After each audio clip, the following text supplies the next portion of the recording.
Bah,ខ្ញុំបាទសូមលំអរកាយក៏ដូចជាគោរពនឹងជម្រាបសួរទៅកាន់ពុកម៉ែបងប្អូនអ្នកគ្នាដែលចូលមកតាមដាននៅកៅតម្រុយបាទវៀតណាមប្រចាំថ្ងៃរបស់ admin បងប្អូនអ្នកគ្នាបាទតោះពុកម៉ែបងប្អូនដែលបានទស្សនាវីដេអូ admin ហើយជួយចុច like subscribe បើកនៅសារក្តឹងឲ្យ admin ម្នាក់មួយតោះអញ្ចឹងខ្ញុំទៅតម្រុយក៏ពីសាមញ្ញហ្នឹងពុកម៉ែបងប្អូនអ្នកគ្នាបាទតើតម្រុយសាមញ្ញគឺយើងបានចូលបាទយើងបានចូលបាទអូចិត្តអូកៅយើងគេថាយើងចូលអូកៅបាទចូលចិត្តបាទជាស្រ័យចូលចិត្តនៅប៉ោះហោបាទឲ្យត្រេង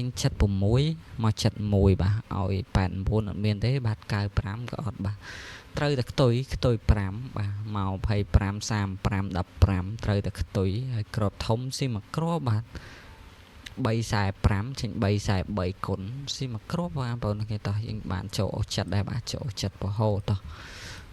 សម្រាប់ម៉ោង6កន្លះបាទម៉ោង6កន្លះបាទពុកបងប្អូនគាត់យកទៅលេបាទម៉ោង6កន្លះអត់មានណាអូចិត្តអូកៅយើងឃើញថាយើងចូលអូកៅបាទចូលអូកៅនៅប៉ុស A បាទចូលអូកៅប៉ុស A ហើយឲ្យត្រេង95មក93ហើយត្រេង89មក83បាទហើយក្របធំស៊ីមកគប់ពុកម៉ែបងប្អូនក្នុងគ្នាវាអត់មកឆ្លាស់បាទអត់មកត្រឡប់មកក្រប5កន្លែងក្រប0នេះបឿរបស់យើងបាទហើយបាទតោះស្ដាយបងប្អូនស៊ីមកក្របតោះយើងទៅមើលតម្រុយថ្ងៃថ្មីបាទថ្ងៃទី24បាទថ្ងៃទី24តោះជូនពរពុកម៉ែបងប្អូនហេងទាំងគ្នាបាទសម្រាប់ថ្ងៃទី24នេះ subscribe ទុកម្នាក់មួយបើសារក្តឹងទុកម្នាក់មួយបាទពេលណា admin ផុសតម្រុយទៅថ្មីបងប្អូនឃើញមុនគេតែម្ដងកាំងបងប្អូនអូខេតោះ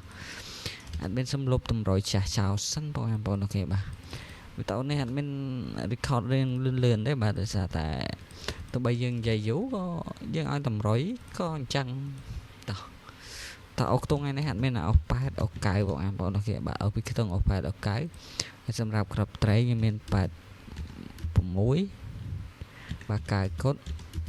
99តើហេងហើយក្របធំយើងមានក្រប800ហើយនឹង6